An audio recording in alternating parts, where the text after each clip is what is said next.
పరిసరాల పరిశుభ్రత కొరకు ప్రతిరోజు కొంత సమయం కేటాయిస్తానని నా వంతు కృషిగా స్వచ్ఛతా కార్యక్రమాల కొరకు శ్రమదానం చేసి పరిశుభ్ర ఆంధ్రప్రదేశ్ సాధించే సంకల్పానికి కట్టుబడి ఉంటానని ఈ రోజు పరిశుభ్రత గురించి నేను చేసిన ఈ ముందడుగు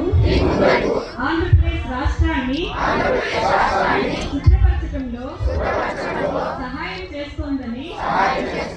నమ్ముతూ ఈ రోజు నుండి సింగిల్ యూజ్డ్ ప్లాస్టిక్ వాడకం నిషేధంపై నా తోటి వారికి కూడా అవగాహన కల్పించడానికి ప్రయత్నిస్తానని మన ఆంధ్రప్రదేశ్ ను స్వచ్ఛ ఆంధ్రప్రదేశ్ గా తీర్చిదిద్దేటట్లు